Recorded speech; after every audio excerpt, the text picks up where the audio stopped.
Hello, guys. You'll be saying, what's that gobshite doing on the telly again? I'm just going to share out, guys, until some people come in. Da, da, da, da.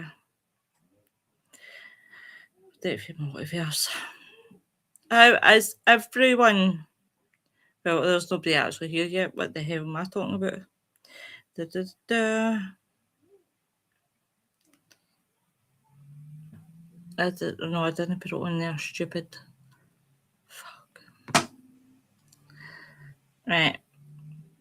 Change your plan, guys. Change your plan. Right, let's get this show on the road as soon as people start coming in. Da, da.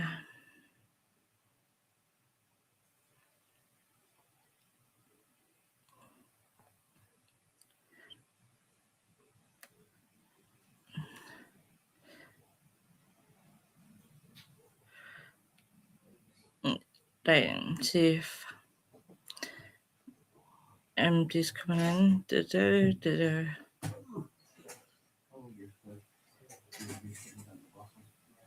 Oh.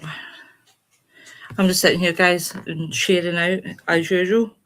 You've got to say, but why are you here, Louise? Why? Well, like, seriously, why are you here? So what it is, guys, I have decided to make a new show. I've not quite discovered what day I'm going to put it on. But I'm definitely starting to do a crime show again because I love my crime shows, and I've missed doing them. So I thought put one together. So Dark Mysteries with Willow. Obviously my name's Willow. So what will happen, guys, is that I'll be talking about different things. I'll be talking about murders, serial killers, unsolved cases, conspiracy theories, and everything else. What I will say is that when I'm talking about these things, it is going to be triggering.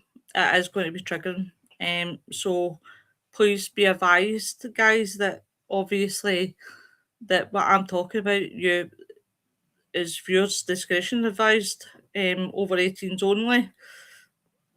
And I'll always make that clear at the start of my show, so that obviously you guys are obviously aware what is going on. So I'm just about finished sharing this out, thank God.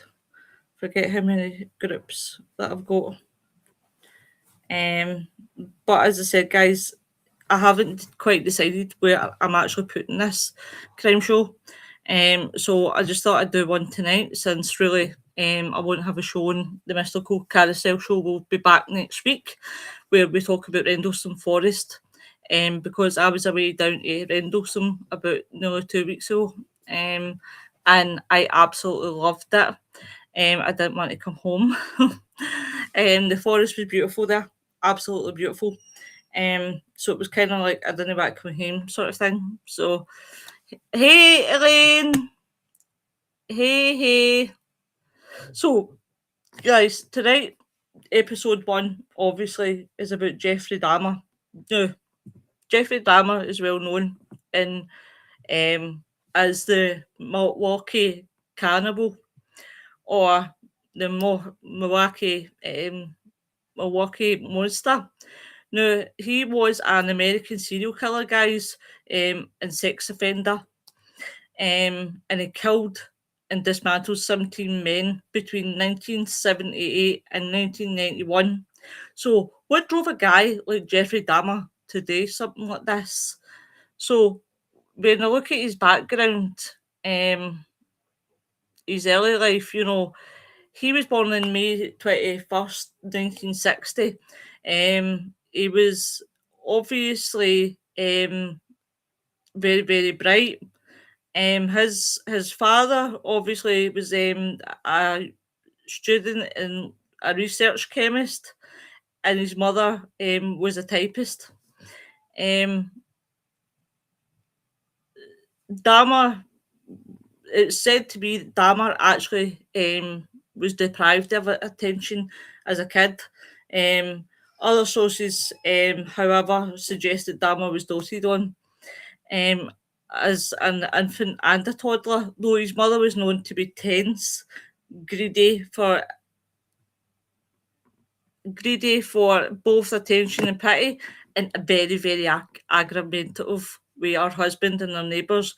Now, as Dahmer entered first grade, um, Eleanor's studies kept him away from home much of the time. When he was at home, his wife, she was basically a hypochondriac.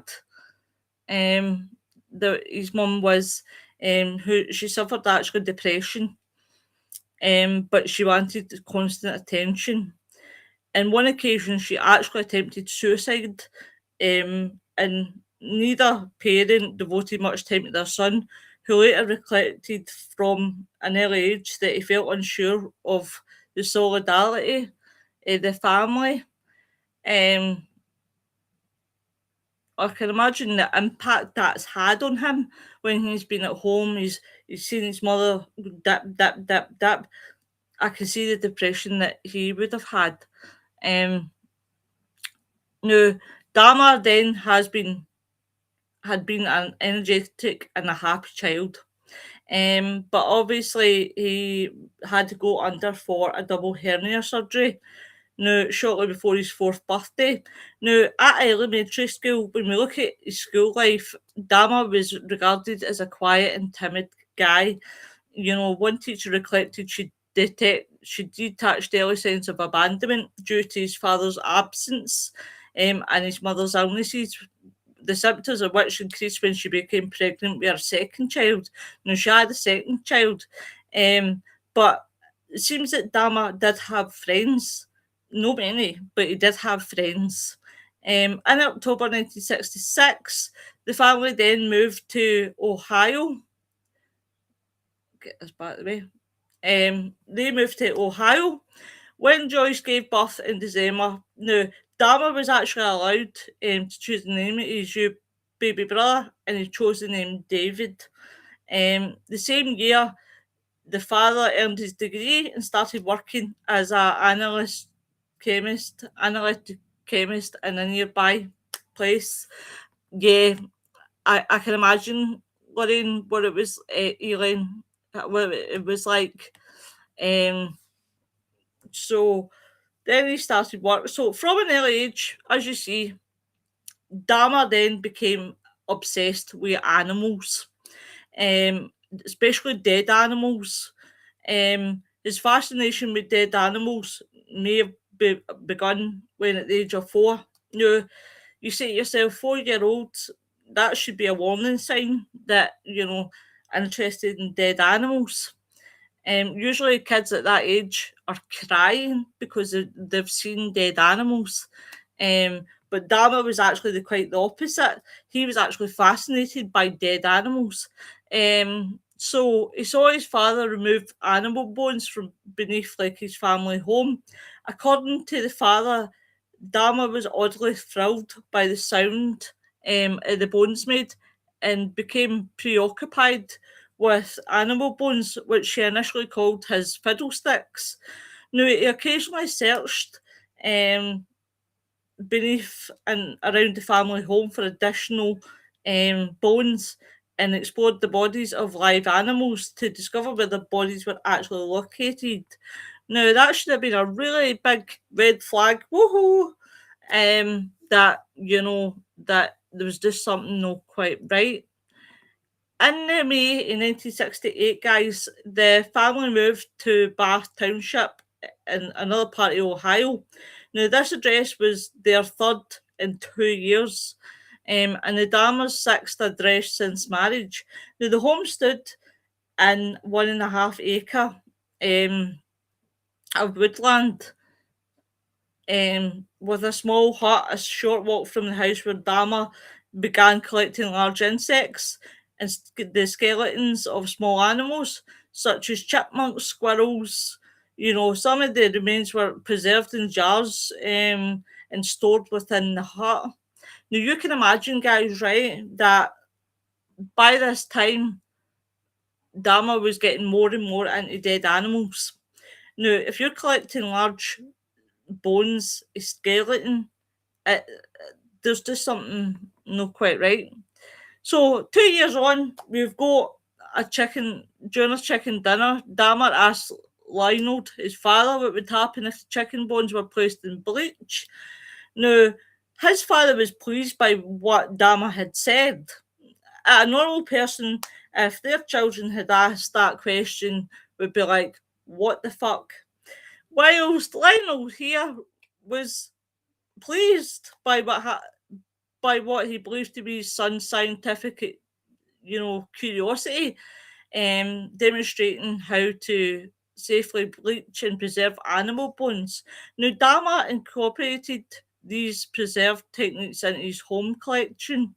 He also began collecting dead animals, including roadkill, which he would dissect and bury inside the hut with the skulls occasionally placed at a top of a makeshift crosses.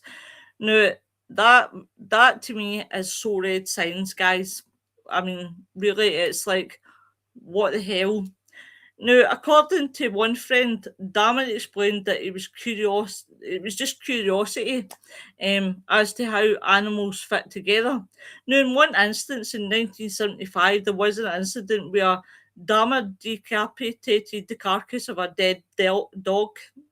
Um, Definitely. If your children came in and started talking about bleaching bones, I don't know about you, Elaine, but if mine came in and said that, I think that would have the red bells ringing. But the father was apparently proud of his son, for obviously having this interest in animal bones. Now, obviously, when he did that to the dog, he nailed the body to a tree, and he actually impaled the skull upon a stick in the woodland behind his house. Now, it was a prank, apparently, in Dahmer's eyes. But he later invited a friend to view the display, claiming he'd discovered the remains by chance. Now, the same year that this was all happening, the father taught his son how to preserve animal bones.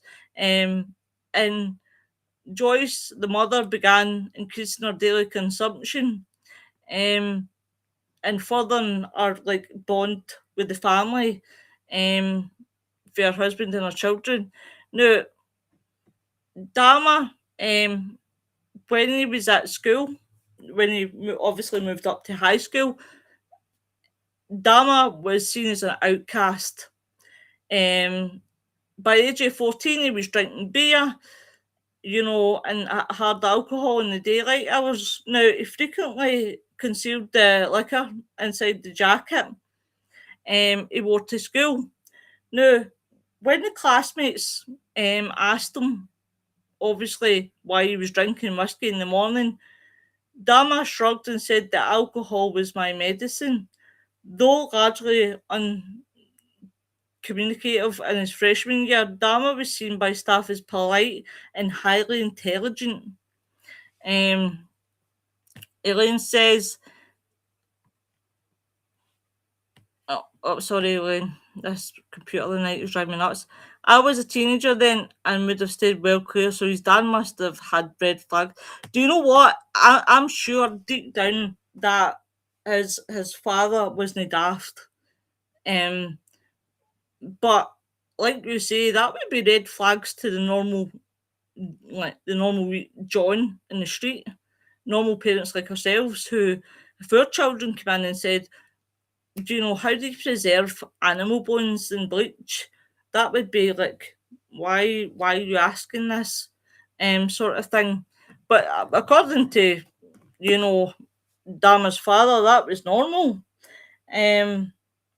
Which is really, really bizarre, but maybe it's an American thing, I don't know. So obviously he was polite and highly intelligent, but he only got average grades. Now, he was he played tennis and played briefly in the high school band. Now, this is where things take a bit of a turn because he hits puberty and he discovers that he's gay. Now, you know what it was like back then in Dahmer's time. That was seen as wrong. That was seen as, oh my God, you're no part of your family thing. So he didn't tell his parents. In his early teens, he had a brief relationship with another teenage boy, though they never slept together. Now, by Dahmer's admission, he began fantasizing about dominating and controlling um, a complete submissive male partner in his early teens to mid-teens, and his masturbatory fantasies gradually evolved into focus on chests and torsos. Now, these fantasies gradually became entwined with this, dissection. Now, you could only imagine what's going through Dahmer's head at this moment. He's dealing with the fact that he's gay, he can't tell his parents. Then now he's starting to fantasize about big stuff. Now, when he was about 16, Dahmer actually conceived a fantasy of rendering unconscious a particular male jogger he found attractive and then making sexual use of his body. Now, on one occasion, Dahmer actually concealed himself in bushes with a baseball bat as he was waiting for this man, that male jogger, to come along. However, the jogger did not pass by on that particular day. Now, Dahmer later admitted that that was his first attempt to attack and render somebody who would be submissive to him. That's what he wanted, the control of that person. He wanted you're mine, you're no one else's but mine. Now, Dahmer was known in the high school as a class clown who often actually done pranks, which became known as doing a Dahmer. These included kidding when he was having an epileptic fit or he had cerebral palsy. He did this at school and local stores. And obviously Dahmer would perform these antics for money so that he could get alcohol. Now, these are antics for money that he did went straight to alcohol. Now, on one occasion, it came in 1977 during a school trip to Washington, D.C. Dahmer bet his classmates he could obtain a personal tour of the White House. Though his classmates were skeptical, Dahmer did call. He actually did call the White House, and he actually successfully persuaded his class to get a private tour of the White House, including the office of Vice President at the time, Walter Mondale. Now, by 1977, his grades had declined. His parents hired a private tutor with limited success. Now, the same year, the mum and dad attempted to save their marriage. His parents attended counselling. Now, they continued to quarrel, and it was when the father discovered the mother had engaged in a brief affair in September 1977, they decided to divorce, telling their sons they wished to do so amicably. Now, you can imagine how that messed up Jeffrey Dahmer too. His mum and dad are separating, his father's shown no interest, his mother's shown no interest. Now, you can imagine what that's doing to him mentally. So obviously they had their divorce, and it became rather bitter. And the father moved out early in 1978 to a motel. Now, in May 1978, Dahmer actually graduated from high school. A few weeks before his graduation, one of the teachers observed Dahmer sitting close to the school parking lot, drinking several cans of beer. Now, when the teacher threatened to report the matter, Dahmer actually informed him that he was experiencing a lot of problems at home and that the school guidance counsellor was aware of them. That spring, the mother went to the court and ordered obviously him out of their family home. And David the youngest, had to go and live with relatives in Wisconsin.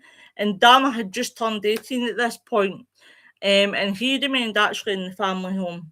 Now, Dahmer's parents' divorce was finalised in 1978, and obviously the mother was awarded custody of their youngest son and payments. So where did this first murder come? You've got to ask yourself. Now, Dahmer met a gentleman called Stephen Hicks. That's the first murder that Dahmer had actually done. Now, Dahmer committed his first murder in 1978, 3 weeks after his graduation. On June the 18th, Dahmer picked up a hitchhiker named Stephen Hicks, who was only 18 years old at that time. Now, Hicks, who had been hitchhiking, was going to a rock concert. So Dahmer obviously agreed to accompany Dahmer to his house upon the promise of a few beers with Dahmer, who had the house to himself. Now, according to Dahmer, the sight of bare-chested Hicks standing at the roadside stirred his sexual feelings. Though when Hicks began talking about girls, he knew any sexual passes he would have made would have been knocked back. The guy would have knocked him back. Now, after several hours talking, drinking, and listening to music, Hicks wanted to leave. Dahmer didn't want him to leave. Dahmer wanted him to stay. Now, I think it was more probably for the company, but it was more psychological what it could do to him. Now, Dahmer absolutely battered Hicks with a 10-pound dumbbell. Now, guys, you have seen dumbbells. You know the size of them. You know the weight of them. Well, he killed his first victim with a dumbbell. He later stated that Hicks hit Hicks twice from behind with a dumbbell as Hicks sat upon the chair. Now, when Hicks fell unconscious, Dahmer made his move and strangled the guy. He strangled him to death with the bar of the dumbbell and then stripped the clothes from Hicks' body before exploring his chest with his hands. Then, strong viewers' discretion advised, he masturbated as he stood above the corpse. Hours later, Dahmer actually dragged the body to the basement. Now, the following day, Dahmer actually cut Hicks's body in the basement. He later buried the remains in a shallow grave in his backyard. And what troubles me in that one is, why did nobody spot it? Why did the neighbours not spot it? You often ask yourself that if a serial killer is killing and they're burying them in the back garden, how can nobody see that? It just mind boggles me. Sorry, guys, I'm going to take a drink.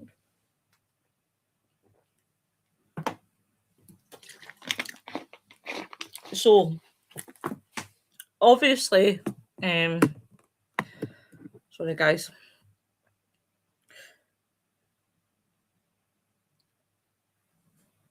So, later on, obviously, he's buried them in the back garden. So, several weeks later, he unearthed the remains and he took the flesh from the bones. Now, he dissolved it in acid before flushing the solution down the toilet. He crushed the bones with a sledgehammer and scattered them in the woodland behind his family home. He threw Hicks's necklace and the knife used to dismantle him into a river. Now, 6 weeks after the murder of Hicks, Dahmer's father It's so true, Elaine. You would certainly be looking to see why he was digging a hole. That's what mind boggles me about most of these serial killers who bury bodies in their back garden, and then the neighbours all act shocking, like, oh, not our neighbour. And you think to yourself, if someone was burying something in the back garden, would you not find that a bit odd? But hey, each to their own. So 6 weeks after the murder of Hicks, Dahmer's father and his fiancée returned to his home where they discovered that Dahmer was living alone. Now that August, Dahmer actually got up and enrolled in university, hoping to major it in business. Now Dahmer was the sole team at OSU, and because of his alcohol abuse, it did not help. Now he received failing grades. The only course Dahmer was successful at was rifle, where he received a B minus. His overall GPA was 0.454.0. On one occasion, the father paid a surprise visit to his son. Now, only to find that his room had empty liquor bottles everywhere, absolutely everywhere. Despite his father having to pay in advance for the second term, Dahmer actually dropped out at OSU after just 3 months. Now you can imagine his father's pain for all this, and he's just dropped out, guys. Yay, my love, you've found it. Yay. Welcome in, Karen. Welcome in. Now, in January 1979, his father urged Dahmer to go and join the army, United States Army. Now, he went in with under basic training before training as a medical specialist. Now, that's quite ironic. He's dissecting bodies. You're very welcome, sweetheart. You're very, very welcome. Now you can imagine how strange this is, at the fact that this man, right, is dissecting animals, and he's now hooked up doing medical special, which is completely nuts. So you know, he would occasionally be reprimanded for being intoxicated. Um, he would he would be drinking. Now his drinking was a huge problem. So on one occasion, an incident resulted in his whole platoon being punished, which then ended up Dahmer got a severe beating from his fellow recruits. Now, in July the 13th, 1979, Dahmer was actually deployed to Germany. We served as a combat medic in the 2nd Battalion, 68 Armoured Regiment, 8th Infantry Division. Now, according to reports, Dahmer's first year of service, he was an average or slightly above average soldier. Now, down to obviously his alcohol abuse, his performance then deteriorated. And in March 1981, he was deemed unstable for military service and was later discharged from the army. Now, he received an honourable discharge as his superiors did not believe that any problems Dahmer had in the army would happen if he left and went to civilian life. Now, how wrong are they? On March 24th, 1981, Dahmer was then sent to Fort Jackson for debriefing and provided with a plane ticket to travel anywhere in the country. Um, Dahmer later told police he felt he could not return home to face his father, so he opted to travel to Miami Beach in Florida, both because he was tired of the cold and an attempt to live by his own means. So Dahmer then found a job, and he rented a room in a nearby motel. Now he spent most of his salary, as you can imagine, guys, on alcohol. So Dahmer initially spent his evenings on the beach. He worked at the sandwich shop until phoning his father and asking if he could go back to Ohio the same year. Now, after his return to Ohio, he lived initially with the father and the stepmother, but because obviously he wanted chores to occupy his time while he was looking for work. Now, he continued to drink heavily. And 2 weeks after his return, he actually got arrested for drinking and disorderly conduct. He was fined $60 and he was given a suspension 10 days in jail. Now, Dahmer's father tried to wean his son off alcohol. In December 1981, him and his second wife actually sent him to live with the gran, because he thought that would have a positive impact on Dahmer. They hoped both her influence and the change of location might persuade him to stop drinking. But initially, Dahmer's living arrangements with his grandmother was great. He accompanied her to church. He took chores. He actively went for work. And he actually abided by her rules, though he continued to drink and smoke. Now, in early 1982, he actually found employment as a taking bloods. He held his job for about 10 months before being laid off. Now, Dahmer then remained unemployed 2 years after. So, wherever his grandmother was getting money, Dahmer was taking. Now, shortly before losing his job, Dahmer was actually arrested for indecent exposure at a state fair park. He was actually exposed himself on the south side of the Causoleum, in which 25 people were present at this time, including women and children. For this incident, he was convicted and fined fined $50 plus court case costs. Even you can see the decline in his mental health. You can see the fact that he's starting to expose himself. Now, in January 1985, Dahmer was actually hired as a mixer at Milwaukee Ambrose Chocolate Factory, where he worked from 11 to 7. So shortly after starting his job, there was an incident with Dahmer. Surprise, surprise. He was propositioned by another man while reading in the library. The stranger threw Dahmer a note offering to perform. You can imagine. Though Dahmer did not respond to the position, the incident actually stirred the fantasies, his control. He wanted control over his victims. He basically wanted the "I'll tell you" sort of thing. And he also developed as a teenager. He began to familiarise himself with the gay bars, gay bathhouses, and bookstores.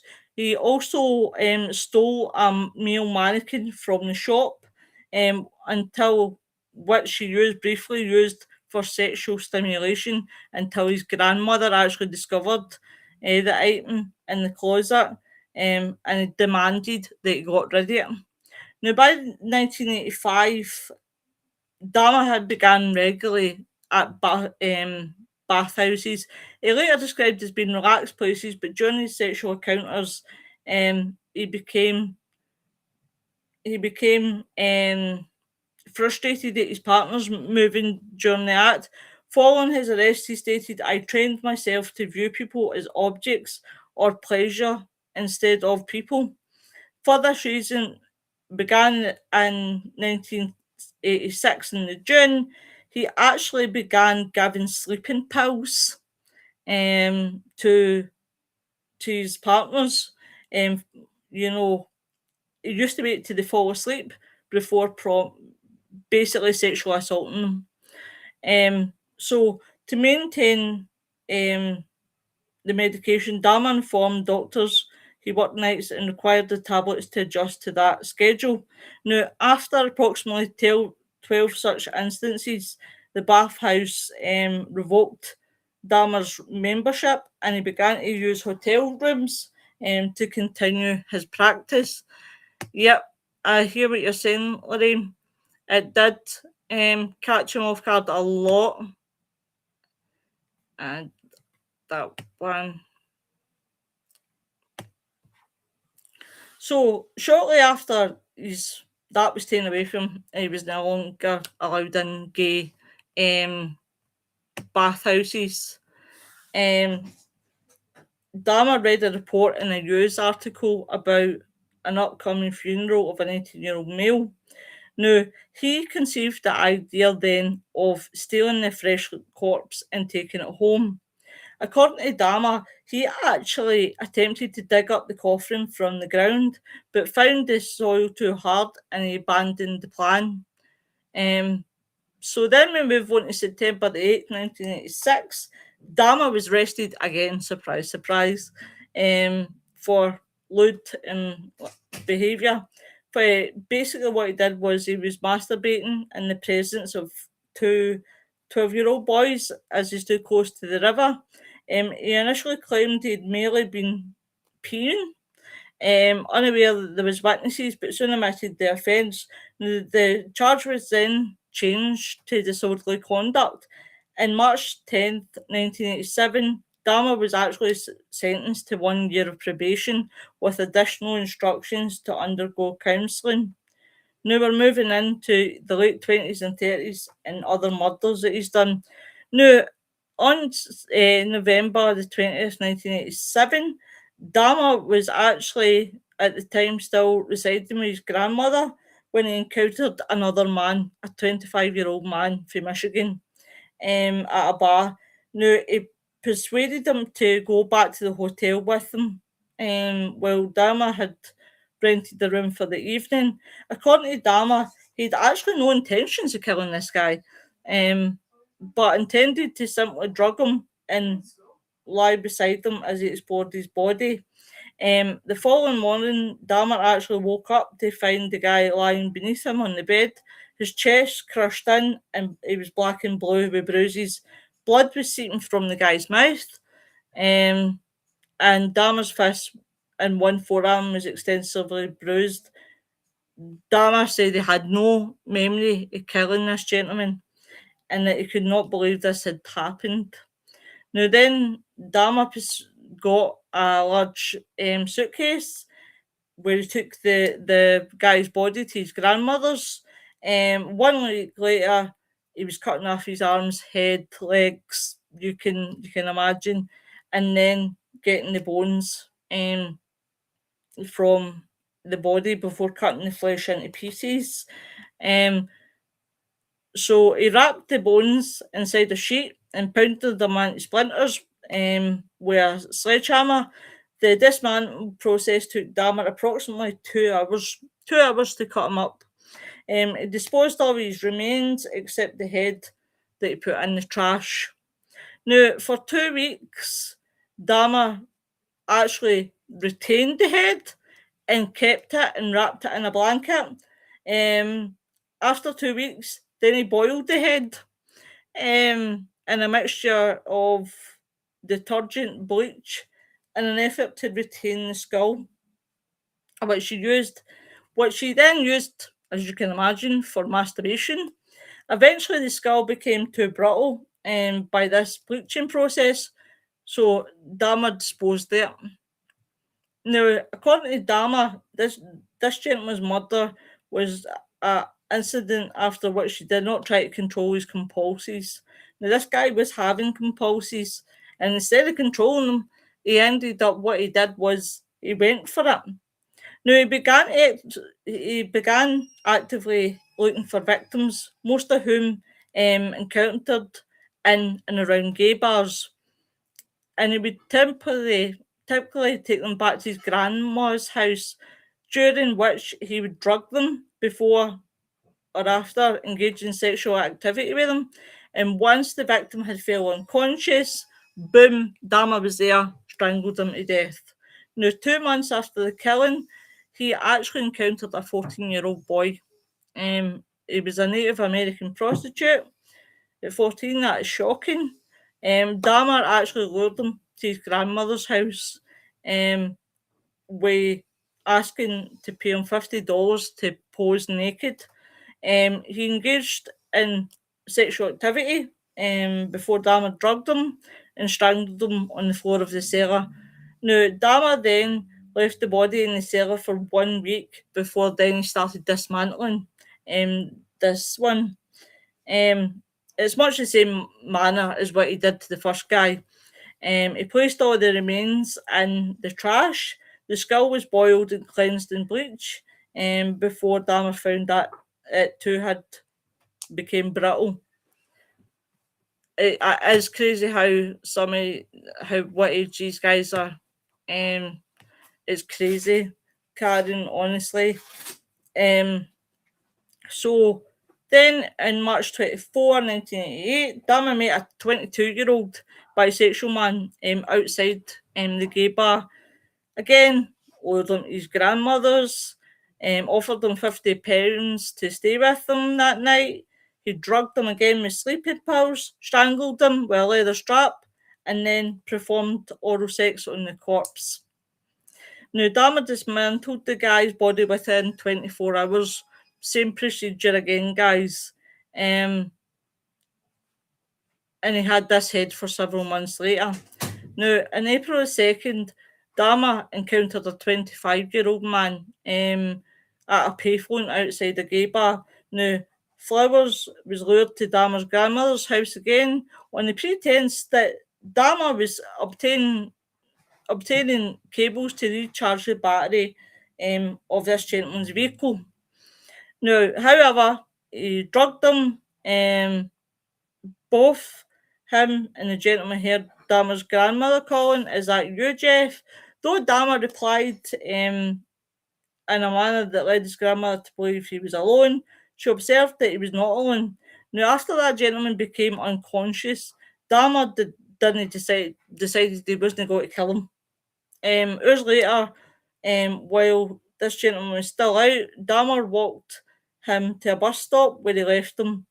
Now, he woke up in the general hospital with bruise marks upon his neck and later discovered his underwear was inside out.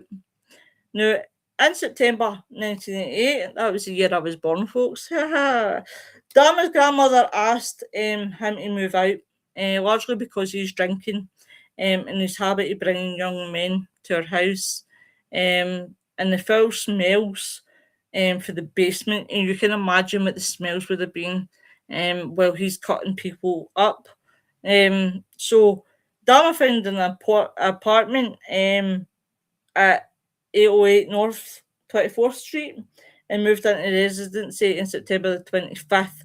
2 days later after that, he was arrested again for drugging and sexually fondling a 13-year-old boy whom he'd lured for, again, naked pics. Now, Dahmer's father then hired him a good lawyer to defend his son. Dahmer went under a series of psychological tests, and it's found that Dahmer had obviously deep feelings about being left himself, alienation. A second one was taken 2 months later, and that revealed that Dahmer was an impulsive individual. He was suspicious of others and dismayed by the lack of his accomplishments in life.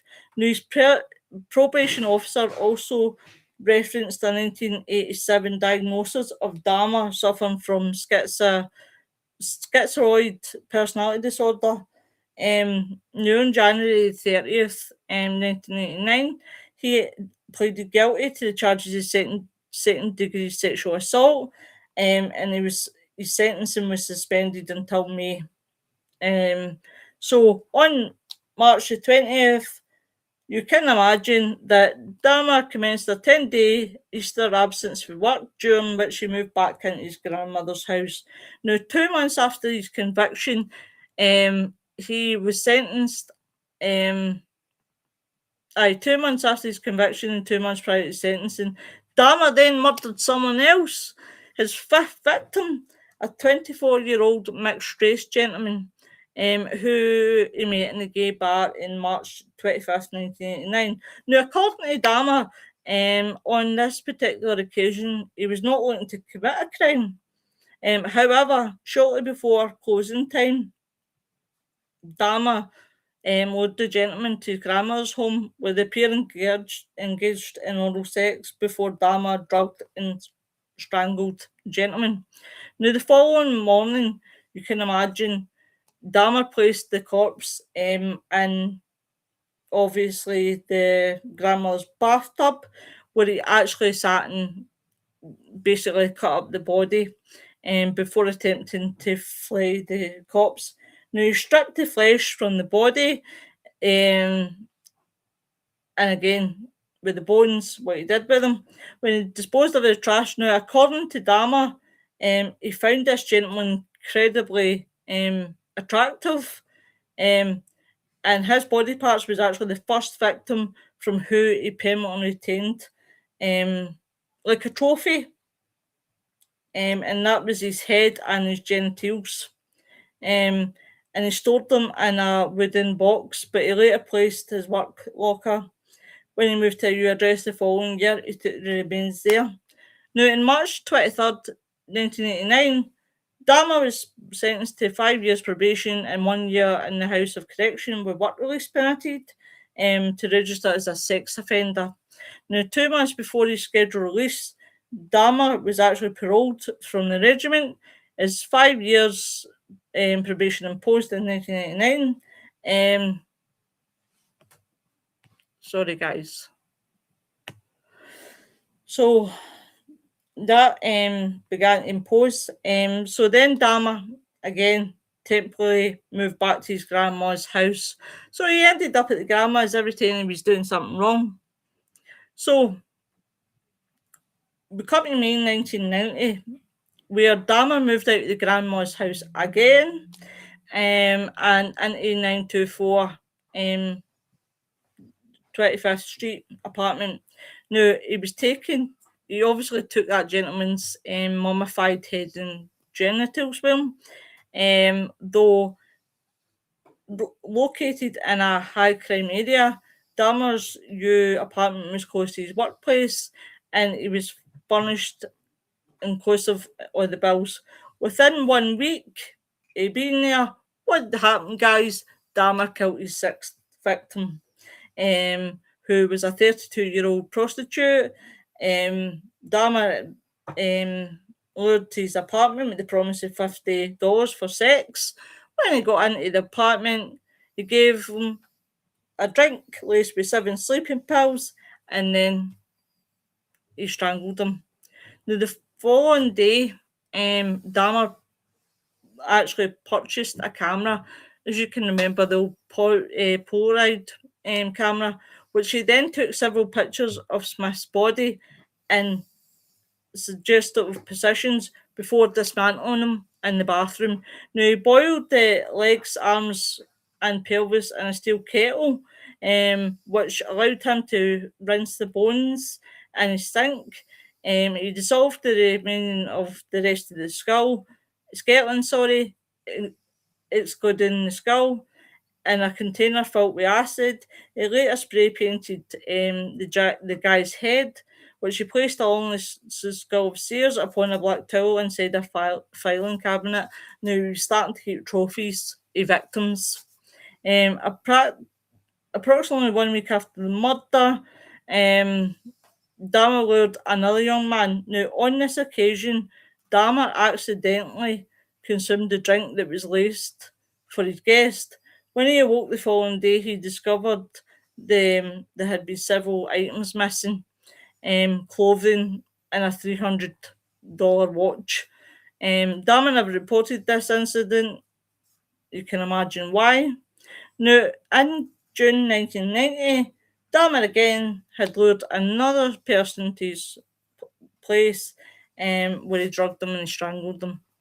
On this occasion, rather than immediately ossifying the skeleton or, repeating different things that he'd already done, he actually placed the skeleton in the freezer for several months in the hope it would not retain moisture. And the skeleton of his victim was ossified several months later.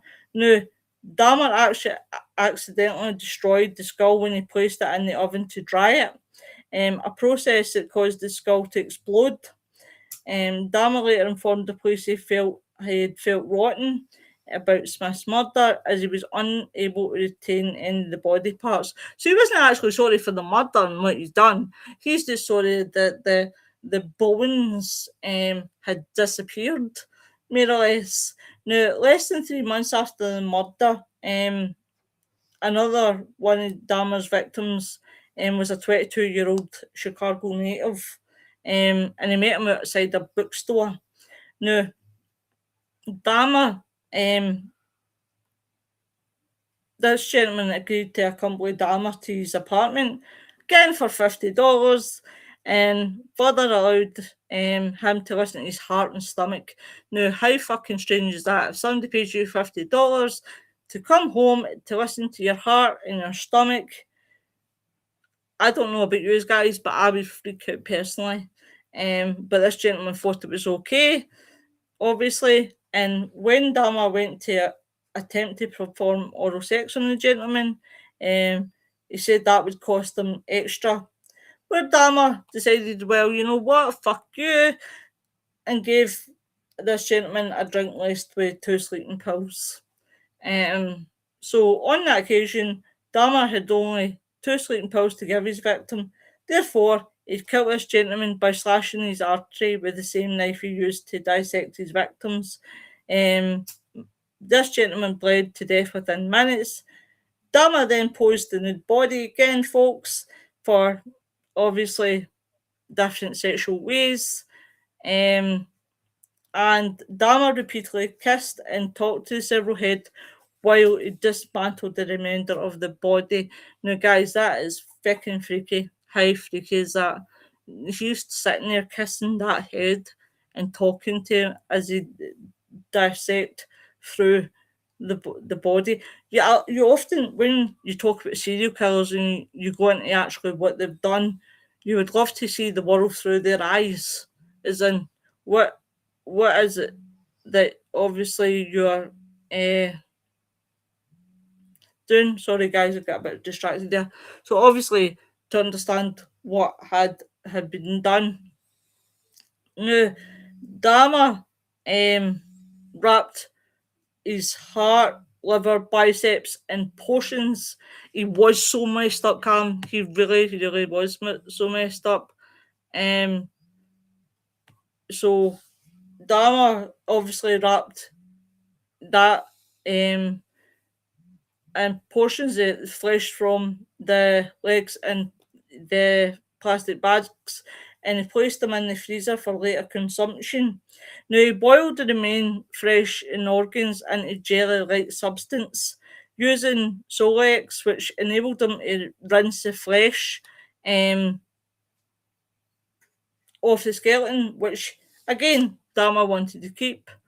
He placed the bones in a light bleach solution for 24 hours before leaving them to dry upon a cloth for 1 week.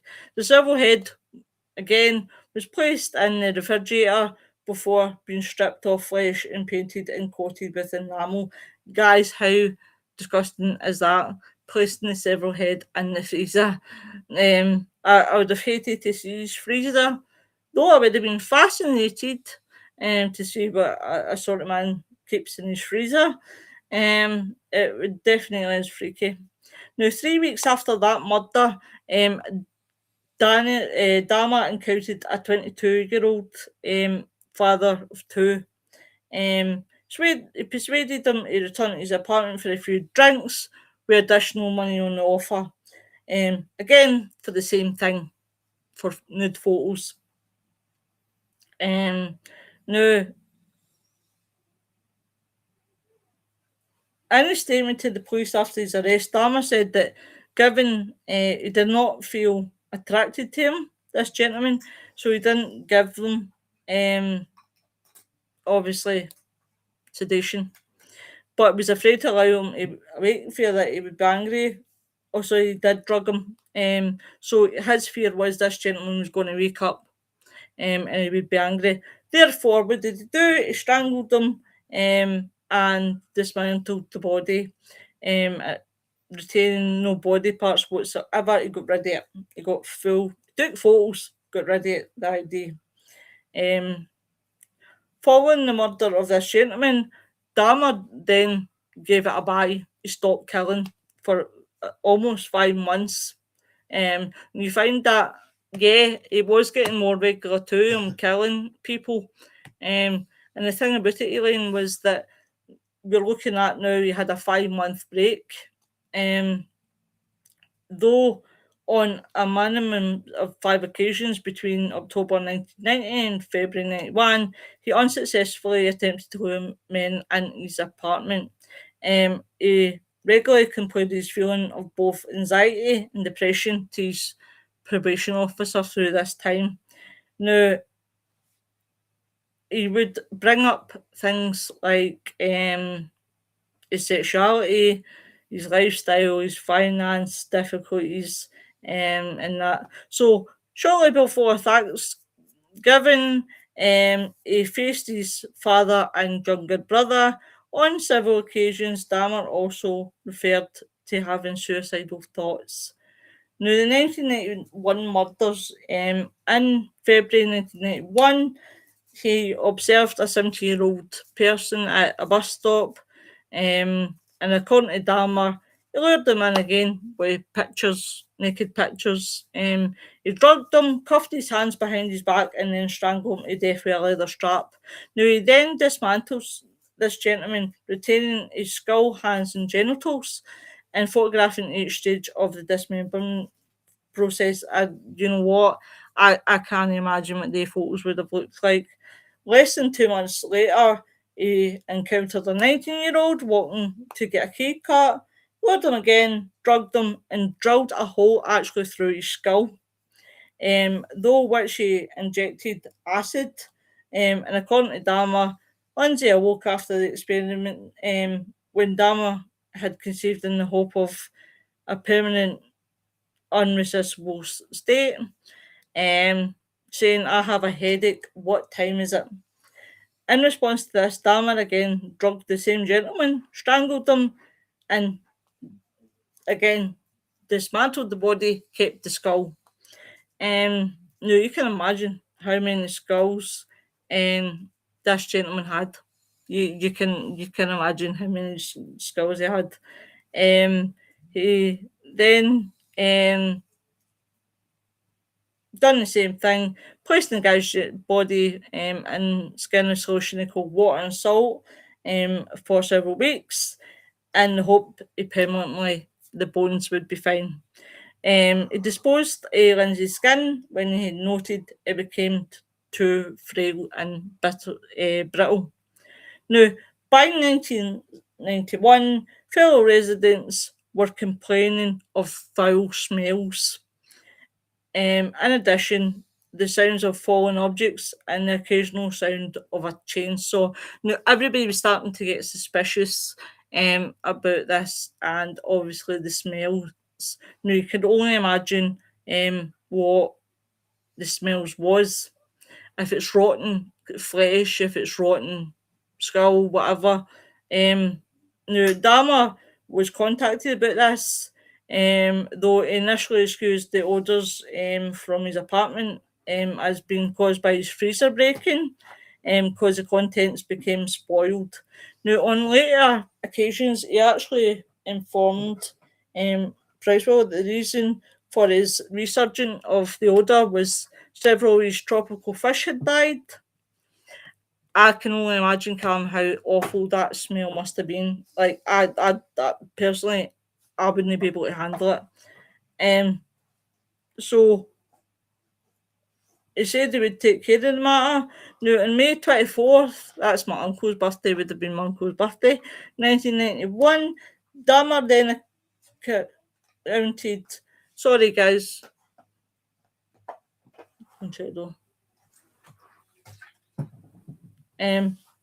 encountered a 31-year-old model. He was lured to Dahmer's apartment with an offer of money to pose for photographs.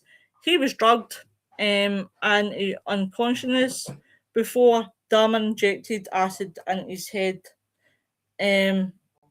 So, in an effort to basically kill him. The drilling and injection proved fatal. It killed him outright.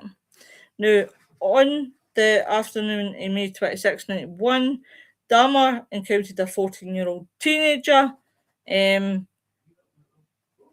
Unknown to Dahmer that this gentleman was the younger brother of the boy he had molested in 1988. Dahmer offered this gentleman to accompany him to his apartment to pose for, again, Polaroids. Though Dahmer was initially reluctant, the gentleman, was reluctant to accept, obviously, the invitation, as you would be. He changed his mind and he went to the apartment where he posed for 2 pictures in his underwear. Now, you can imagine, again, Dahmer drugged him into unconsciousness, performed oral sex on him, and he led the boy into his bedroom where the body of another victim had been 3 days prior. And according to Dahmer, he believed that this gentleman had saw the body, yet did not react to seeing the corpse. Because of the effects of the sleeping pills he'd ingested. So basically what was happening was this gentleman could have been seeing the body, but thinking to himself, maybe he's hallucinating because of what he's on. Now, on this occasion, he drilled a single narrow hole into the crown of this gentleman. Though he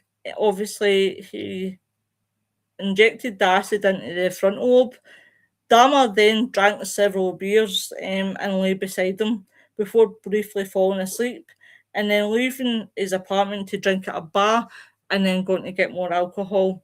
Now, in the early mornings of May 27th, Dahmer returned towards his apartment to discover this gentleman sitting naked on the corner of 25 and State talking in Leo with 3 distressed young women standing near him. Now, Dahmer approached the women and told them that this gentleman, whom he referred to an alias, was his friend, and he attempted to lead him back to the apartment by his arm. Now, the 3 women had phoned 911. Upon their arrival, police officers said that Dahmer's demeanour was very, very relaxed. He told officers that obviously this gentleman had been his boyfriend and he had too much to drink and they had been fighting. And that he frequently behaved in this manner when intoxicated. Dahmer added his lover had consumed Jack Daniels whiskey. I love Jack Daniels. I'm not going to lie there, I love Jack Daniels myself.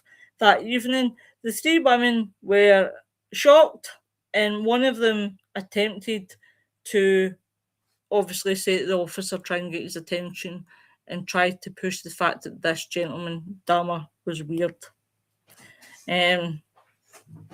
So both of whom was observed with no injuries, and the police believed that he was intoxicated. Now, he had blood upon his testicles and was bleeding for his rectum, and that he'd seemingly struggled against Dahmer's attempts to walk him out of his apartment. The officer informed her to butt out, shut the hell up, and not to interfere. So this woman was on the nail with Dahmer, and the next thing you know, she was told to shut the hell up, mind your business, basically. So shortly after arrival, they examined the gentleman, and one of the 3 believed that this gentleman needed treatment, but the police officers directed the fire department personnel to leave. So basically, what the police did was, fuck you, you know, get out the way. Yeah, it was so bad, Karen. It was so bad. So it was basically get out of the way, mind your business sort of thing. So shortly thereafter, a gentleman arrived at the scene, a police officer, and escorted Dahmer and the guy back to Dahmer's apartment. As Dahmer repeatedly commented on the general crime in the neighbourhood and his appreciation of the police. Now, inside his apartment, in an effort to verify his claim that he and this gentleman were lovers, Dahmer showed the officers two semi-nude Polaroids that he had taken of this gentleman, though said that one of the police officers said that he smelt nothing unusual. One of the other officers stated that he had a strange scent in the apartment. Now, this odour came from a decomposing body. Now, Dahmer stated that the investigation, one officer simply peeked his head around the bedroom, but really didn't take a good look. So what the officers were doing was, they were in the middle of the crime scene, they were in the middle of the murder, they'd done nothing, and they basically said, take care, and left. So the incident the police put down as a domestic dispute, guys. Upon the obviously the departure, the three officers, Dahmer began his procedure. He again injected hydrochloric acid into the brain. The second injection proved fatal. Now, the following day, Dahmer took a day's leave from work to devote himself to dismembering the body. And he retained both victims' skulls. So he was cutting up two bodies, guys, that day. He took time off work just to cut up bodies. Now, on June the 30th, Dahmer travelled to Chicago, where he encountered another victim, and this gentleman had offered. It was basically nothing to see here sort of situation, like Elaine. It was basically, you know what, guys, there's nothing to see here, move on, sort of thing. And how wrong were they, police? So basically, he found another victim, drugged them again, strangled them, cut him up, and placed his head and internal organs in separate places, plastic bags in the freezer. This gentleman wasn't reported to 5 days later, and he lured, by then, Dahmer had jumped on. It's really so sad. It is really so sad. So 5 days later, Dahmer had another victim. Same thing, promising spending the weekend with him. He drugged a gentleman and twice injected boiled water through his skull, sending him into a coma, which 2 days later he died.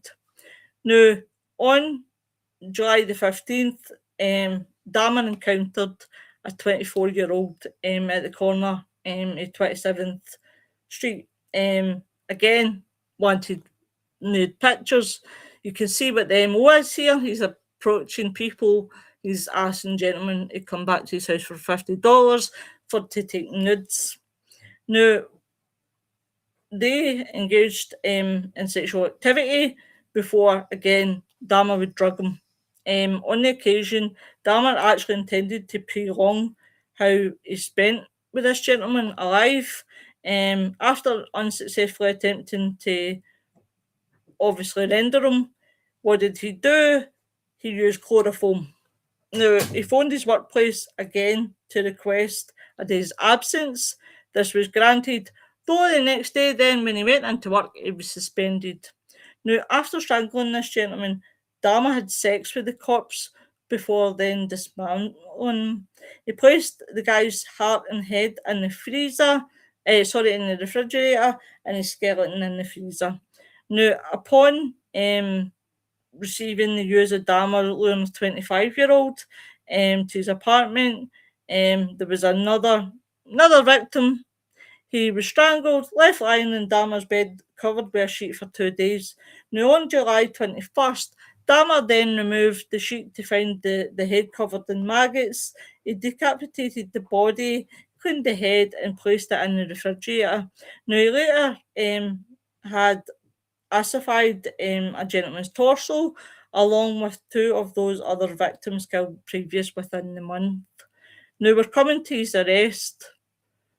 On the afternoon of July 22nd, 1991, hope I'm not boring you guys, by the way, Dahmer engaged in a conversation with three men. He offered each 100 to accompany to his apartment to pose, again, nude photos, but only one of the three actually went with him to his apartment. 2 minutes, guys, till I get my charger before my laptop dies.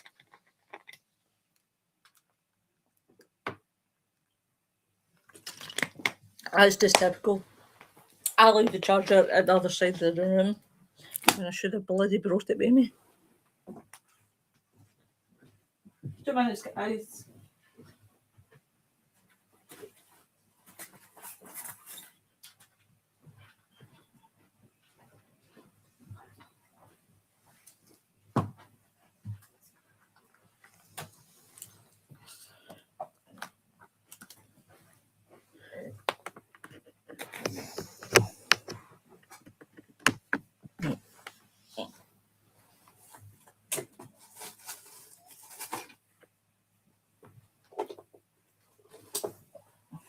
That's it, guys. We're back.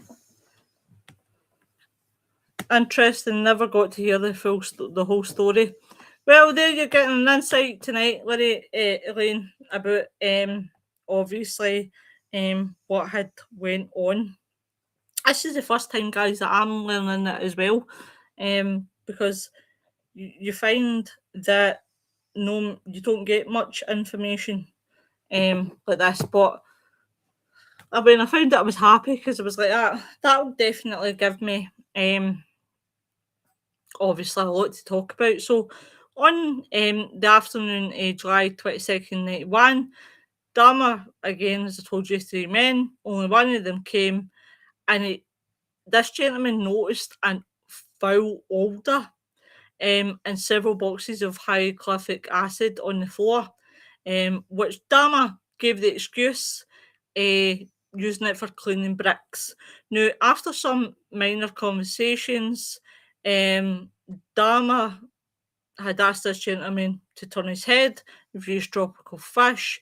Upon that, Dahmer then got the handcuffed upon his wrist. When Edwards asked what's happened, then Dahmer unsuccessfully attempted to cuff his wrists together. Then he told Edwards to accompany him to the bedroom to pose for nudes.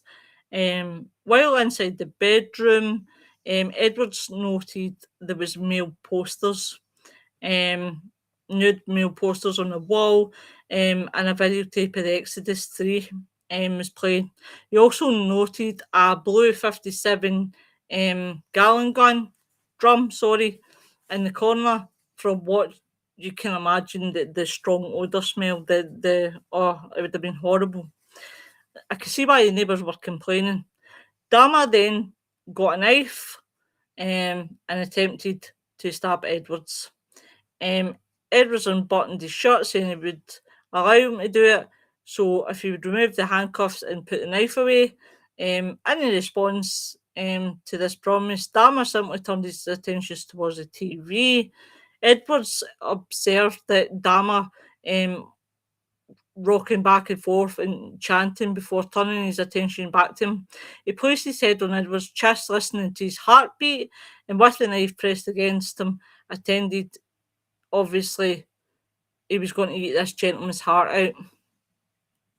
In an effort to prevent Dahmer from attacking him, Edwards repeated that he was Dahmer's friend and that he was not going to run away. Now, Edwards had decided he was going to either jump from a window or run through the front door. When Edwards next stated he used the bathroom, he asked if he could sit with a beer in the living room where there was air conditioning. Now, Dahmer consented, and and the pair walked to the living room. When Edwards exited the bathroom inside the living room, Edwards waited until he observed Dahmer having a of memory lapse of concentration before requesting to use the bathroom again. Now, when Edwards rose from the couch, he noted Dahmer was not holding the handcuffs, whereupon Edward actually punched him in the jaw, knocking Dahmer off his balance and ran out the front door. Now, at 11:30, Edwards flagged down two police officers at the corner of North 25th Street. They had noted that Edwards had handcuffs attached to his wrist. Upon explaining to the officers that a freak had placed handcuffs upon him and asked the police could remove them. When the officers' keys obviously failed to open, Edwards agreed to accompany the officers back to the apartment where Jeffrey Dahmer was, stating that he spent the previous 5 hours before escaping. Now, when the officers and Edwards arrived, Dahmer invited the trio in and acknowledged that he had put the handcuffs on him. Though he offered no explanation as why he'd done so, at that point, Edwards then told the officers that Dahmer had also brandished a large knife upon him, and this had happened in the bedroom. Dahmer made no comment to this accusation, and it was that one of the officers had found the key to the handcuffs. Dahmer attempted to pass one of the officers to get the key himself, because you can imagine he didn't want him in his room, at all, because obviously what was in the room. So the gentleman spoke to his partner, and he basically said, "These are for real." So the officers then went in the bedroom and had noted that there was a large knife beneath the bed. He saw an open dresser and it was Polaroid pictures. Many of them was the dismantled victims. Now, decor indicated they'd be taken in the same apartment in which they were standing. So when Dahmer saw that the police officer was holding several of his Polaroids, he fought with the officers so that he couldn't get arrested. But the officers, you can imagine, overpowered them, cuffed his hands behind his back, and called for a second squad car for backup. At this point, this is when the officers discover the real Jeffrey Dahmer. They open the fridge. What is there got to be greeted by? There's got to be greeted by heads that are cut off. So obviously, as Dahmer led, when Dahmer was laying flat on his back, they found the blackmail on the bottom shelf. As Dahmer lay pinned on the floor, he turned his head towards officers and muttered the words, "For what I did, I should be dead." A more detailed search was then conducted. You can imagine what they found. 4 several heads, a total of 7 skulls, some painted, some bleached, were found in Dahmer's bedroom inside the closet. Now, investigators then discovered a collection of blood drippings upon a tray at the bottom of Dahmer's fridge. I can't imagine what the police officers would have went through in that time. Some of them would have, if you think of people like Ed Gein, Jeffrey Dahmer, people that had done horrendous crimes. You can only imagine, the officers' reaction, and how scared not scared, but how, how freaked out they would have been. And you know what? Probably to this day, well, most of them will be dead, but probably to this day, they still suffered from what they saw. Because once you see things like that, how can you seriously get it out your head? When I obviously do Ed Gein, It's like the playing field was absolutely shocked. And I do believe to this day that they burnt down Ed Gein's residency, so that people couldn't see it. People couldn't come because people were coming across the world to see this. It was mad. But I'll keep that for when I'm doing Ed Gein. So there was more of a detailed search. So when they found that, and a portion of arm muscles, each wrapped in plastic bags upon shelves. In Dahmer's freezer, investigators discovered an entire torso plus a bag of human organs and flesh stuck to the ice at the bottom. Now, investigators discovered two entire skeletons, a pair of several hands, two severed and preserved penises, and a mummified skull. Um, and in the the 57-gallon drum, they found three more torsos. And then there was a total of, I think it was 74 Polaroid pictures that showed what Dahmer had done. In reference to the recovery of the body parts, the chief medical examiner later stated it was more like dismantling someone's museum than an actual crime scene. Now the confession. We come to the confession. Now, beginning in the early hours of July 23rd, 1981, Dahmer then was starting to get questioned as to the murders he'd committed and evidence found at his apartment. Now, obviously, over the 2 weeks, the two detectives had conducted number of interviews with Dahmer, which combined totaling over 60 hours, with the detectives ultimately compiling a 178-page confession. Now, Dahmer waived his right to interrogations. He waived his right to a lawyer through his interrogations, adding he wished to confess all as he created his home, as he created this horror, and it only makes sense to do everything to put end to it. Now, he repeatedly admitted to murdering 16 young men in Wisconsin since 1978, with one further victim killed in Ohio. Now, most of Dahmer's victims had been rendered unconscious, but some of them actually had died as a result of having acid or boiling water injected into their brain. Now, as he had no memory of killing his second victim, he was unsure whether he was unconscious when he beat him to death or what had happened. So then Dahmer took, if you remember the gentleman that I told you about, that he took the heart out of. After all the murders, Dahmer had moved into Oxford apartments and had involved a ritual of posing the victims' bodies in really sick ways.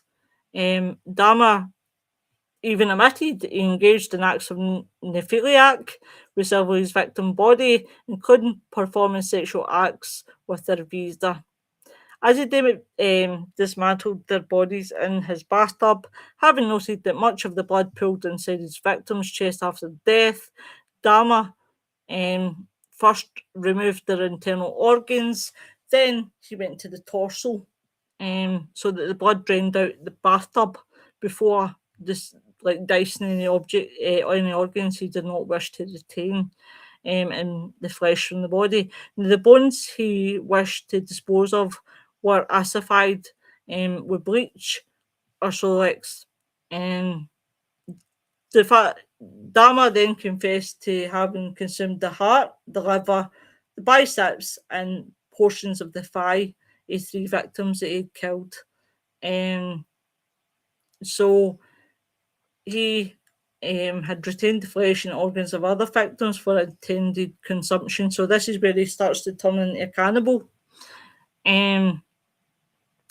Typically Dahmer would tenderize the body parts he intended to consume, and he would prepare meals flavoured with various condiments. Referring his reasons why he was eating his victims, Dahmer stated he had initially consumed portions of his victim due to curiosity. before adding, I suppose in an old way, it made me feel like they were permanent part of me. So basically, what he was saying was he was eating his victims because he felt that would bring him closer.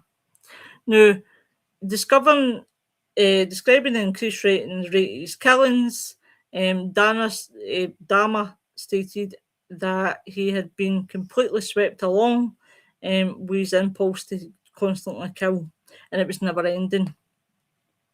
When asked to why he had presented a total of 7 skulls and the entire skeletons of 2 victims, Dahmer stated he'd been in the process of constructing a private altar of victim skulls, which he intended to display on the black table located in his living room, and upon which he had photographed the bodies of many of his victims.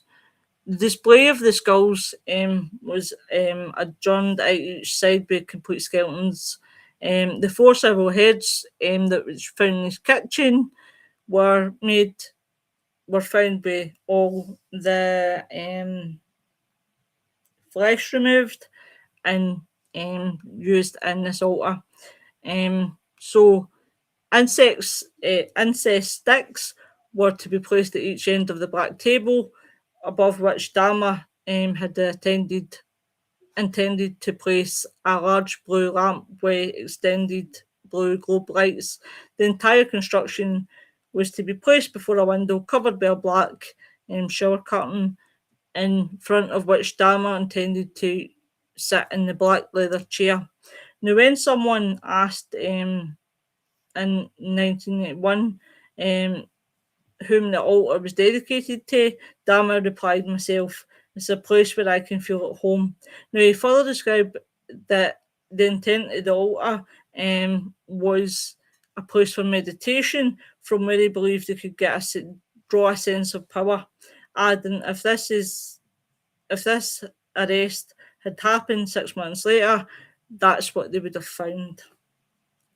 Now, Dahmer was charged with 4 counts of first-degree murder by August the 22nd. He was charged then with a further 7, with a further 11 murders committed in Wisconsin. Now, on September the 14th, investigators in Ohio, having uncovered hundreds of bone fragments in the woodland behind the address at which Dahmer stayed at, the 3 days later, Dahmer was charged by authorities in Ohio with Hicks's murder. Now, Dahmer was not charged with the attempted murder of a gentleman, nor the murder of one of his victims. He was not charged with that because the district attorney only brought charges where murder could be proven beyond a reasonable doubt. And Dahmer had no memory of actually committing this particular murder, for which no physical evidence of the crime existed. At a scheduled pre-hearing in 1992, Dahmer pleaded guilty but insane to 15 counts of murder. Now, Dahmer's trial began on January 30th, 1992. He was tried for the 15 counts of first-degree murder by pleading guilty through insanity. Dahmer had waived his rights to a trial. Attorneys at Dahmer's trial debated whether he suffered from either a mental or personality disorder, and the prosecution claimed that any disorders did not deprive Dahmer of the ability to appreciate the criminality of his conduct or to deprive him of his ability to resist these impulses. Now, the defence argued that Dahmer suffered from mental disease and was driven by obsessions and impulses he was unable to control. Now, then defence experts argued that Dahmer was insane due to his nephiliac drive, his compulsion to have sex with dead corpses. Defence expert tested to identify that Dahmer was unable to conform his conduction at the time he committed the crimes due to nephiliac.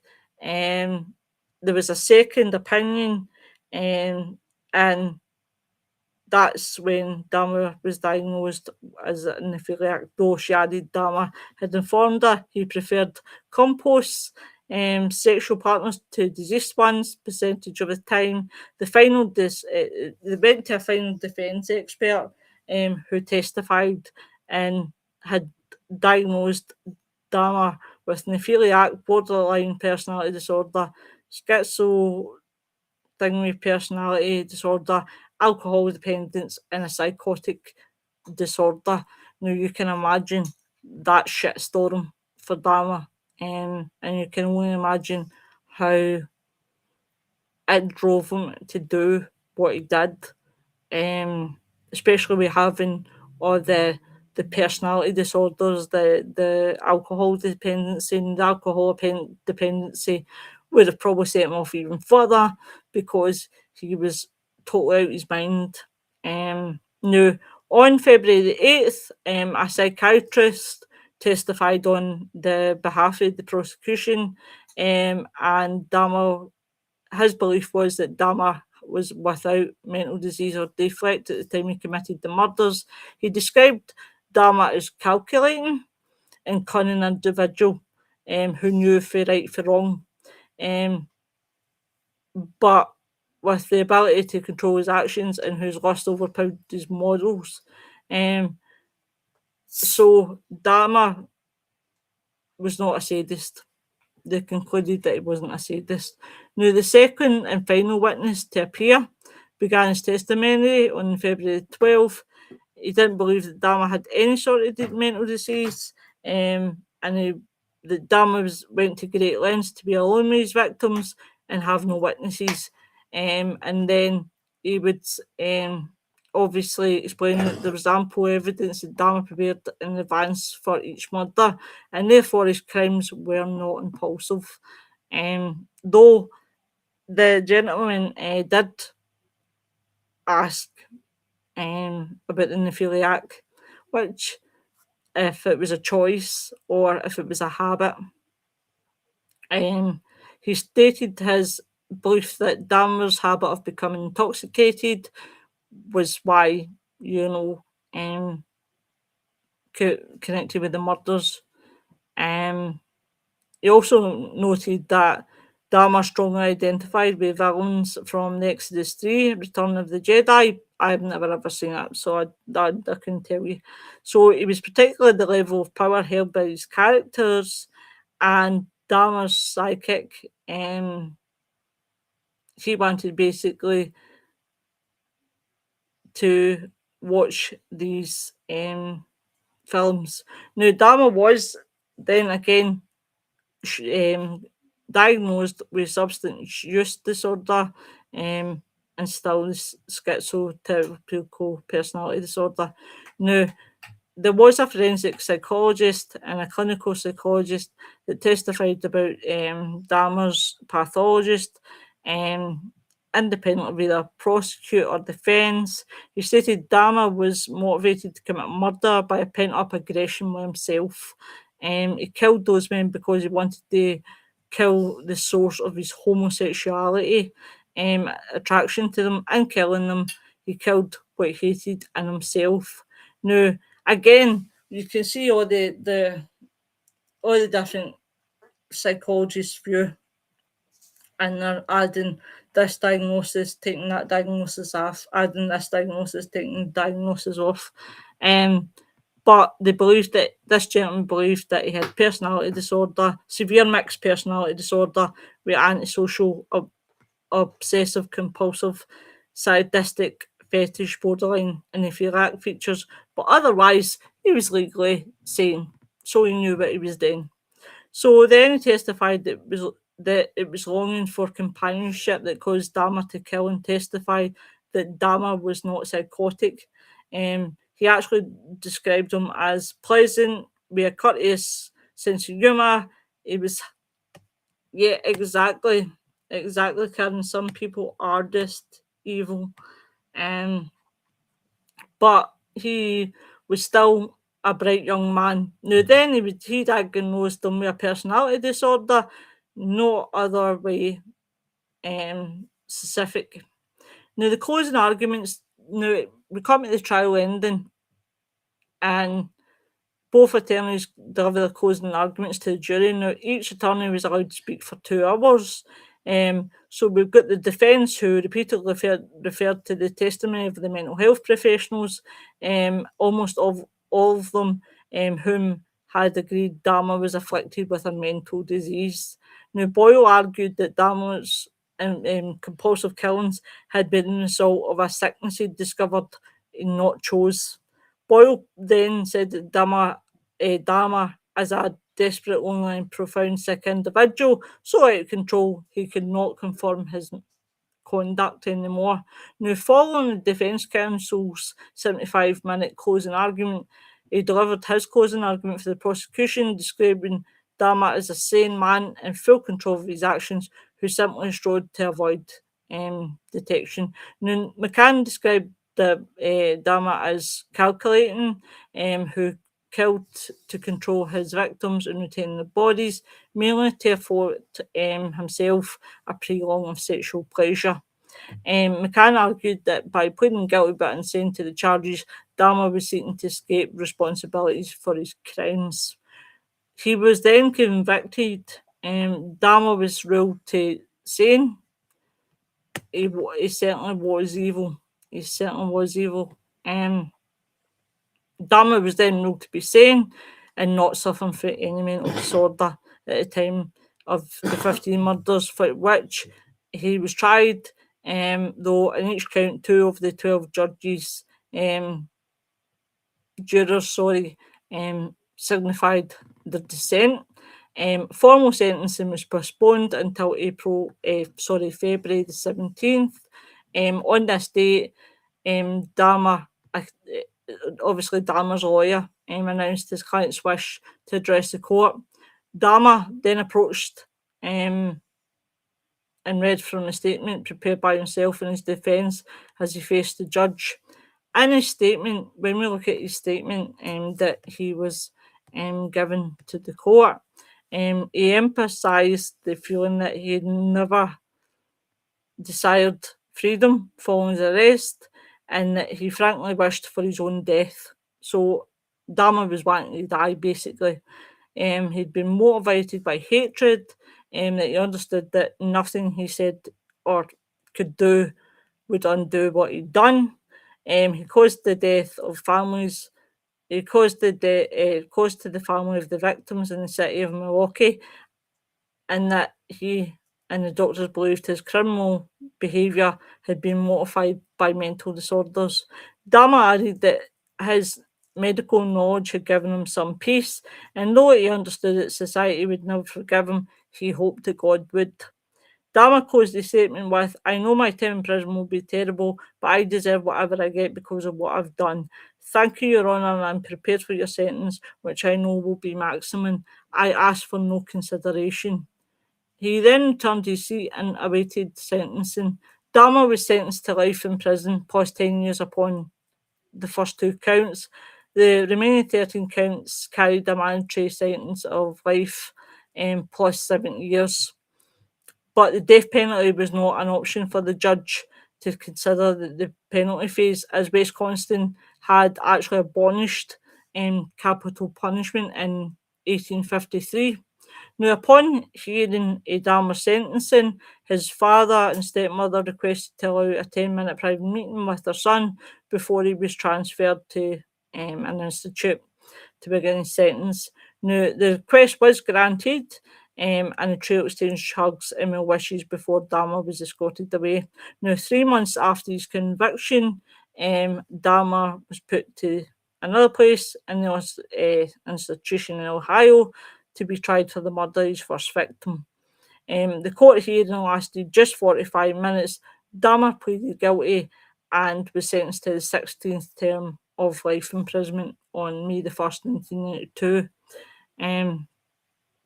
Upon sentencing, Dahmer was transferred to the Columbia Correctional Institute.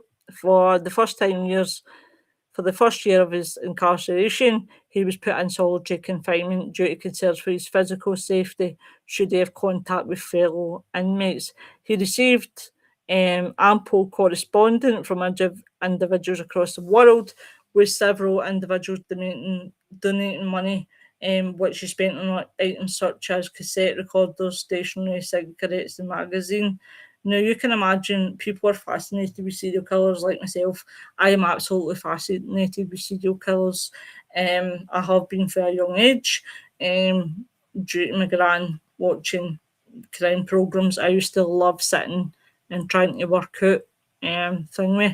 Upon Dahmer's request, after 1 year solitary confinement, he was transferred to a less secured unit where he was assigned a 2 hour daily walk detail cleaning the toilet block. This work later extended to the prison gymnasium. Um, Shortly after his lengthy confessions in 1991, Dahmer had requested to a detective that he'd been given a copy of the Bible. This request was granted, and Dahmer gradually devoted himself to Christianity and became a born again Christian. On his father's urging, he also read creationist books. Um, for from the Institute of Creational Research. In May 1994, Dahmer then got baptised by a minister of the Church of Christ and graduated of Oklahoma Christian University, whom he'd met on April the 20th. This service was conducted in the prison. Following Dahmer's baptism, somebody visited him every week. The two regulars discussed the prospect of death, and Radcliffe later divulged that in the months prior to his murder, Dahmer had questioned whether he was sinning against God by continuing to live.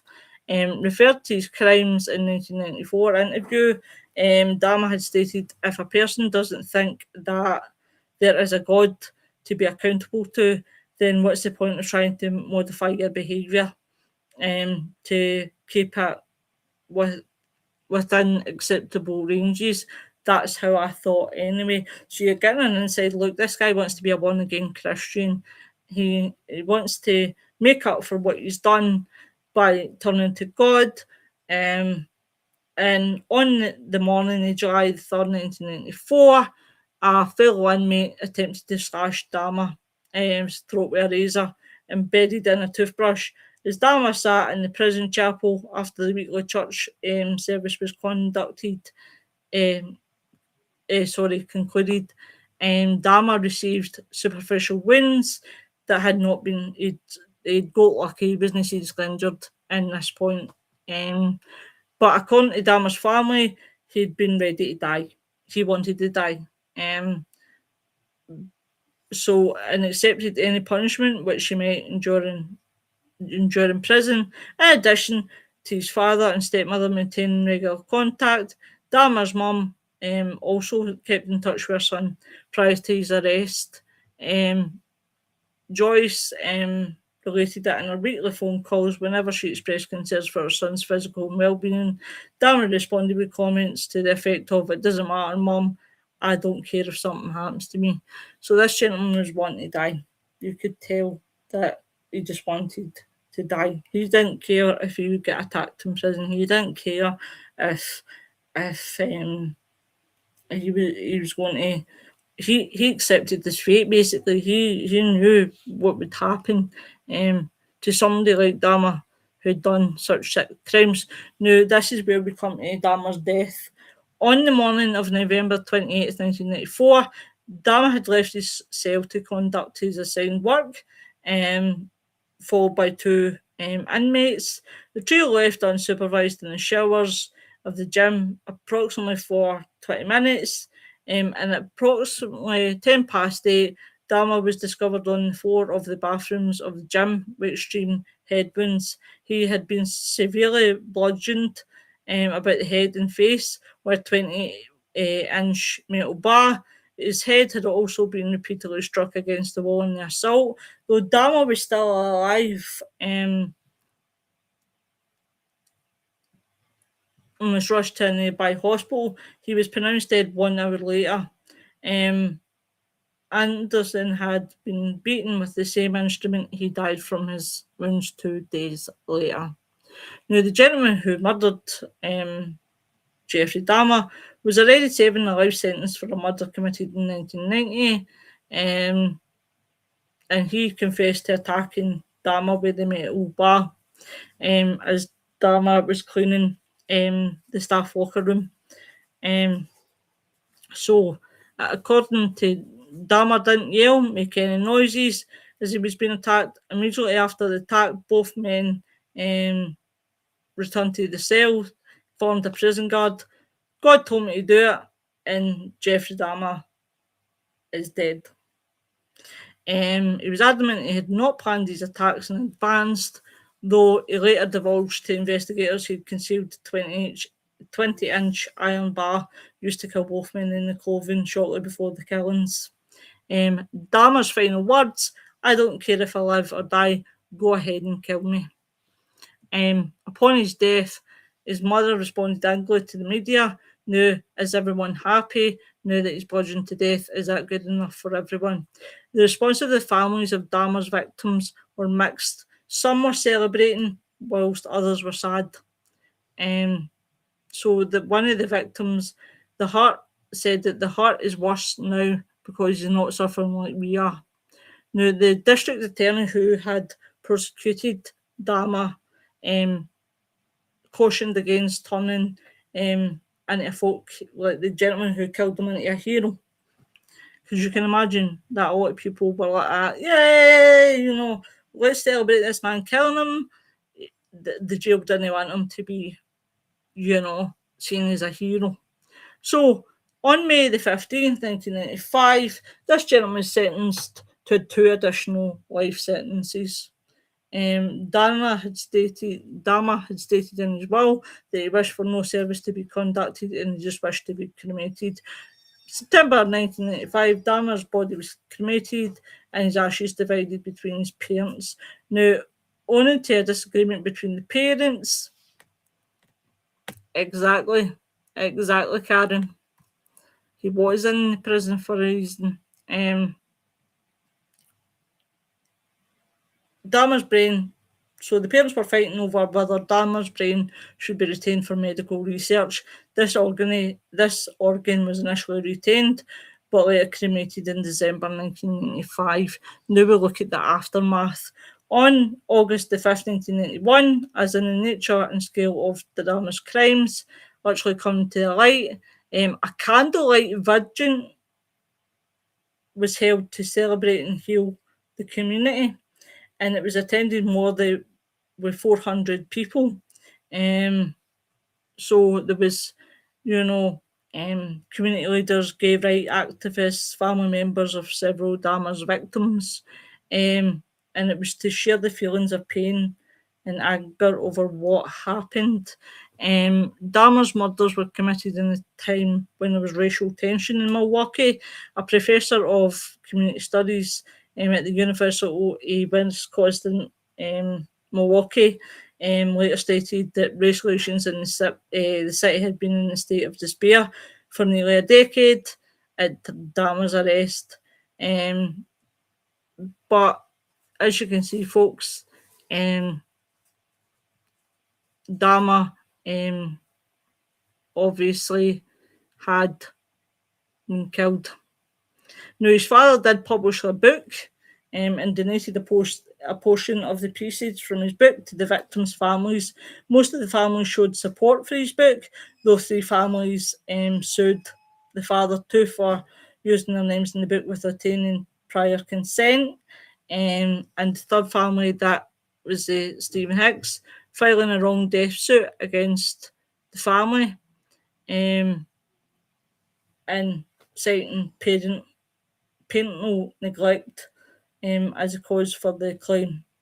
The father then lived with his second wife until her death in January 2023, and he actually died natural causes in December 5th, 2023. Both refused to change their surname and professed their love of Dahmer in spite of his crimes. The mother died of cancer on November the 27th, 2000.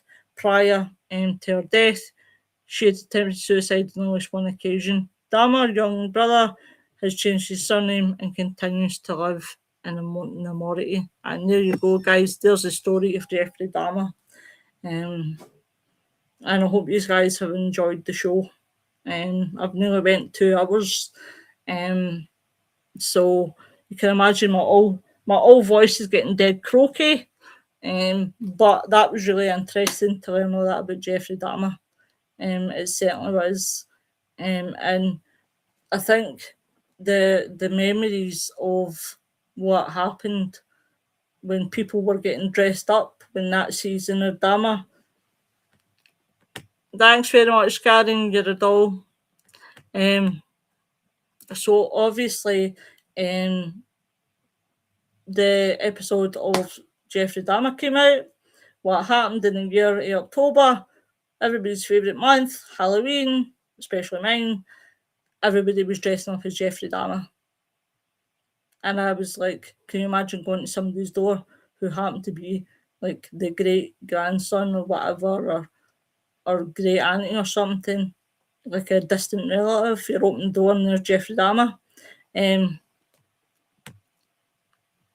Thank you very much. I'd try and make it as interesting as I can, guys. Definitely. But can you imagine, guys, the shock horror in some people's faces when they open the door in October the 31st and there's people dressed as Jeffrey Dahmer? There is people out there that idolise Jeffrey Dahmer for what he's done. Same as Ted Bundy. There's people out there that even idolise Ted Bundy. It's nuts. It's incredibly nuts, guys. But as I said, I've done my show, guys, and I hope you enjoyed it. Guys, next week, I will talk about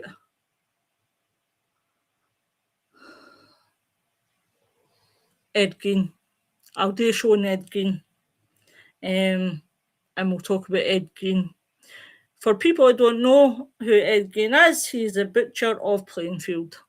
That was the man that inspired the Hollywood hits that we've got, The Silence of the Lambs, Texas Chainsaw Massacre.